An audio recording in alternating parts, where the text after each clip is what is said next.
2022년 7월 14일 오늘의 말씀 시작하겠습니다.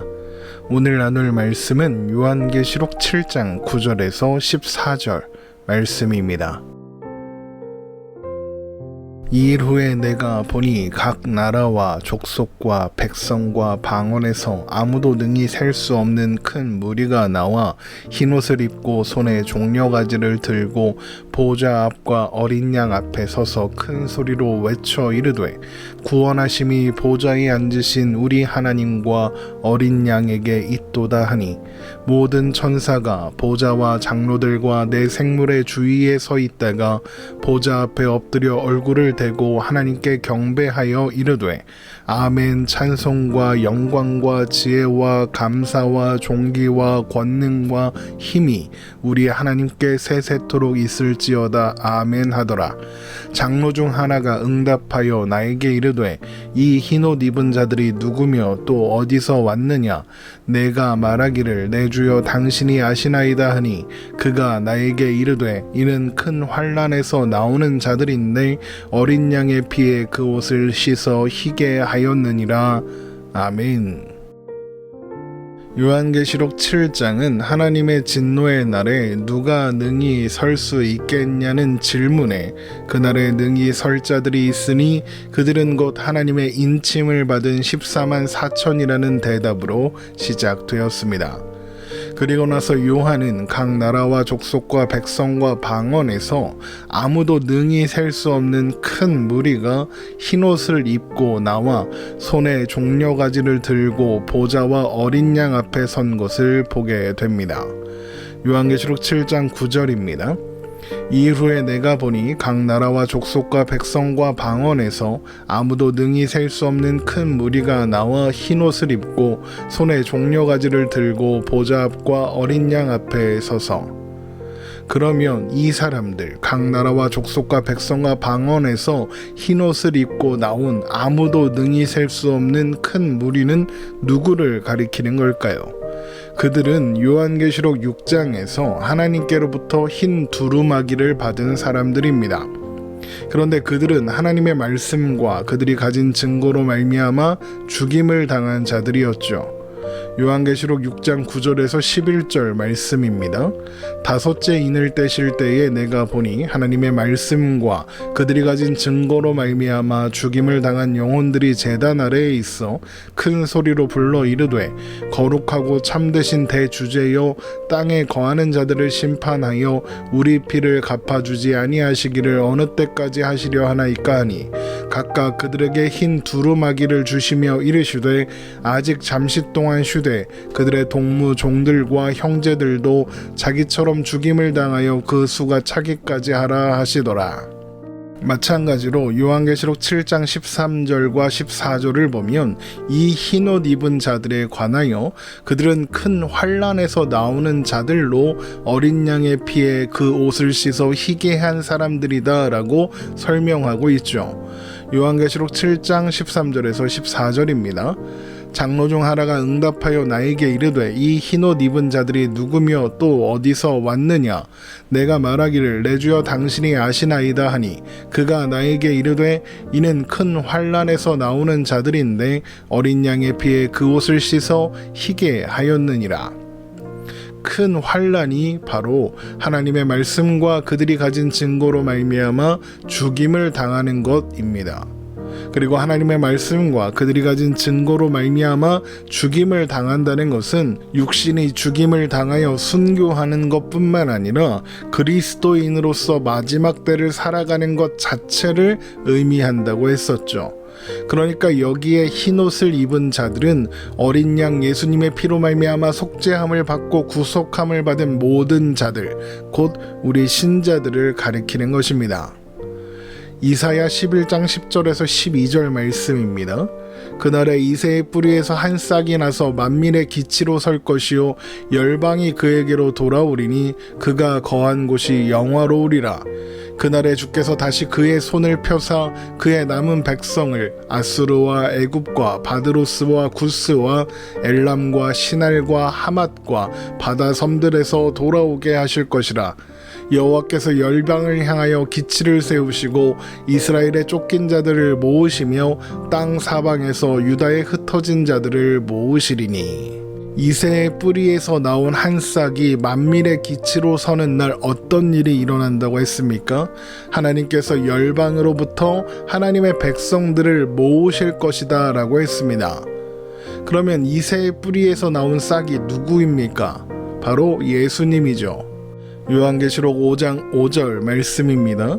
장로 중에 한 사람이 내게 말하되 울지 말라. 유대지파의 사자 다윗의 뿌리가 이겼으니 그 두루마리와 그 7인을 떼시리라 하더라. 여기 다윗의 뿌리와 이새의 뿌리는 같은 겁니다. 다윗의 아버지가 이새니까요. 예수님께서 그러니까 만민의 기치로 서시는 겁니다. 그러자 열방으로부터 하나님의 백성들이 모여들고 바로 그들이 그 수를 셀 수 없을 만큼 많은 흰옷을 입은 무리들인 겁니다. 그런데 우리가 지난 시간에 14만 4천이 의미하는 것이 무엇이라고 했습니까? 바로 하나님의 택하심을 받아 하나님의 인침을 받은 참된 이스라엘, 곧 하나님의 백성들 전체를 의미한다고 했습니다. 그런데 여기 오늘 본문에서 흰옷 입은 무리들도 무엇을 상징합니까? 하나님의 백성들 전체를 상징합니다. 그러니까 여기에 흰옷을 입은 무리와 14만 4천은 그 표현하는 단어와 방식은 다르지만 결국에는 같은 대상을 가리키고 있는 것이다 라고 할 수 있는 것입니다. 어떤 사람들은 14만 4천과 여기 흰옷을 입은 무리들을 구별하려고 합니다. 그러니까 14만 4천은 자신들 단체의 엘리트 집단이고 흰옷을 입은 무리들은 그 외 나머지 사람들이다. 그러니까 14만 4천에 들어야 좋다. 그러니까 더 노력하고 헌신하고 우리 단체에 갖다 바쳐라. 이렇게 요구하는 거죠. 이단들입니다.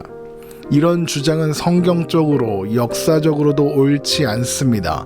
성경을 억지로 푸는 무식한 자들의 말인 줄 아시고 분별하시면 좋겠습니다. 자, 그런데 이 흰옷을 입은 무리들이 뭘 하고 있습니까? 손에 종려나무 가지를 들고 하나님과 어린 양께 찬송과 영광을 돌립니다. 요한계시록 7장 10절입니다. 큰 소리로 외쳐 이르되 구원하심이 보좌에 앉으신 우리 하나님과 어린 양에게 있도다 하니. 여기에서 종려나무 가지를 들고 흔들린 것은 초막절에 흔들던 롤라브라는 것과 관계가 있습니다. 레위기 23장 40절 말씀입니다. 첫날에는 너희가 아름다운 나무 실과와 종려나무 가지와 무성한 나무 가지와 시내버들을 취하여 너희 하나님 여호와 앞에서 이랫동안 즐거워할 것이라. 아름다운 나무 실과와 종려나무 가지와 무성한 나무 가지와 시내버들을 한데 묶은 것을 롤라브라고 하는데 이스라엘 백성들은 초막절에 이것을 흔들며 기뻐했습니다. 이것은 가나안에 입성하여 가나안의 풍요로운 물과 아름다움을 누리며 살 수 있는 것은 오직 하나님의 은혜다라는 것을 고백하고 찬송하는 의미가 있습니다. 이것에 대한 자세한 내용은 2022년 2월 10일에 업로드한 레위기 80번째 말씀 묵상을 다시 한번 들어보시면 자세히 확인할 수 있습니다. 이것은 예수님께서 예루살렘 성에 입성하실 때에 그대로 재현되었고, 이는 이스라엘 백성들이 롤라브를 흔들며 소망했던 그 메시아가 바로 예수님이며 그들이 소망했던 구원과 복이 예수님을 통해서 성취되었다는 것을 상징합니다. 그래서 열방으로부터 부름받아 나온 하나님의 백성들이 종려나무 가지를 흔들며 구원하심이 보좌에 앉으신 우리 하나님과 어린 양께 있도다라고 외치는 겁니다. 이 노래는 교회를 상징하는 24장로가 불렀던 새 노래이며 요한계시록 5장 9절입니다. 그들이 새 노래를 불러 이르되 두루마리를 가지시고 그 임봉을 떼시기에 합당하시도다. 일찍이 죽임을 당하사 각 족속과 방언과 백성과 나라 가운데에서 사람들을 피로 사서 하나님께 드리시고, 또한 14만 4천만이 배울 수 있는 노래입니다. 새 노래이죠. 요한계시록 14장 1절에서 3절 말씀입니다. 또 내가 보니 보라 어린 양이 시온산에 섰고 그와 함께 14만 4천이 서 있는데 그들의 이마에는 어린 양의 이름과 그 아버지의 이름을 쓴 것이 있더라. 내가 하늘에서 나는 소리를 들으니 많은 물소리와도 같고 큰 우레소리와도 같은데 내가 들은 소리는 검은 고 타는 자들이 그 검은 고를 타는 것 같더라. 그들의 보좌 앞과 내 생물과 장로들 앞에서 새 노래를 부르니 땅에서 속량함을 받은 14만 4천 밖에는 능히 이 노래를 배울 자가 없더라. 왜 이 노래, 이 새 노래를 다른 사람들은 배울 수 없을까요? 왜냐하면 이 노래는 구원받은 자들만이 배울 수 있는 노래이기 때문입니다. 구원받은 하나님의 자녀가 아니라면 구원하심이 보좌에 앉으신 우리 하나님과 어린 양에게 있도다라는 고백을 할 수 없으니까요. 이 새 노래를 배울 수 없는 자들, 이 새 노래를 모르는 자들은 하나님과 어린 양의 진노에서 피하여 숨고자 합니다. 요한계시록 6장 15절에서 16절 말씀입니다. 땅의 임금들과 왕족들과 장군들과 부자들과 강한 자들과 모든 종과 자유인이 굴과 산들의 바위 틈에 숨어 산들과 바위에게 말하되 우리 위에 떨어져 보좌에 앉으신 이의 얼굴에서와 그 어린 양의 진노에서 우리를 가리라. 그러나 숨고자 하여도 숨을 수 있는 사람은 아무도 없죠. 요한계시록 6장 17절입니다. 그들의 진노의 큰 날이 이르렀으니 누가 능히 서리요 하더라. 그러나 새 노래를 배울 수 있는, 새 노래를 아는, 새 노래를 그래서 부르고 있는 14만 4천 흰옷을 입은 무리들은 능히 하나님 앞에 설 것이며 기쁘고 영광스러운 예배에 참여하게 될 것입니다. 그런데 이 장면이 언제 나옵니까? 일곱인 심판의 와중에 나옵니다. 일곱인 심판이 무엇을 의미한다고 했습니까? 결국에는 사망으로 끝나게 될 이 세상의 상태, 본질, 정체라고 했습니다. 그리고 신자들 또한 그 현실을 살아가야 한다고 했죠. 그런데 그 현실 끝에 모든 신자들, 모든 하나님의 백성들이 하나님의 보좌 앞에 서서 구원하심이 보좌에 앉으신 우리 하나님과 어린 양에게 있도다라는 찬송을 올려드리고 있는 겁니다. 그러니까 결국 이 장면은 주님께서 핍박과 고난과 실패와 좌절 속에 살아가야 했던 교회들의 그 고통스럽고 혼란스러운 그리고 두려운 마음을 아시고 완성된 하나님 나라와 완성된 하나님의 교회의 모습을 보여주심으로써 위로하고 격려하시는 것입니다. 여러분, 이 세상에서의 우리의 모습이 끝이 아닙니다. 다가 아닙니다. 전부가 아닙니다. 우리가 살아가는 오늘은 완성된 하나님 나라에서 온전히 서게 될 그날, 하나님 앞에서 구원하심이 보좌에 앉으신 우리 하나님과 어린 양에게 있도다라는 찬송을 올려드리게 될 그날을 향한 훈련이고 연습이며 단련해가는 시간인 겁니다. 그래서 우리의 오늘에는 실패나 좌절이 찾아올 수 있습니다. 그래서 때로는 두렵고 고통스러우며 혼란스러울 수도 있습니다. 그러나 그것이 전부가 아닙니다. 오늘을 사는 우리의 연약함, 미련함, 고통은 우리의 결론이 아닙니다. 우리의 결론은 완성된 하나님의 나라, 완성된 하나님의 교회입니다. 우리의 모습은 이미 하늘에서 그렇게 완성되어 있는 겁니다. 이것이 우리의 소망이며 결코 실패하거나 사라지지 않을 소망인 것입니다. 그래서 그렇게 신자들의 찬송 소리가 크게 울려 퍼지자 하나님과 어린 양의 보좌 주위에 서 있는 모든 천사들이 보좌 앞에 얼굴을 대고 하나님을 경배하며 아멘 하는 것입니다. 요한계시록 7장 11절에서 12절 말씀입니다. 모든 천사가 보좌와 장로들과 내 생물 주위에 서 있다가 보좌 앞에 엎드려 얼굴을 대고 하나님께 경배하여 이르되 아멘. 찬송과 영광과 지혜와 감사와 존귀와 권능과 힘이 우리 하나님께 세세토록 있을지어다. 아멘 하더라. 아멘. 진실로 그러합니다 라는 의미입니다.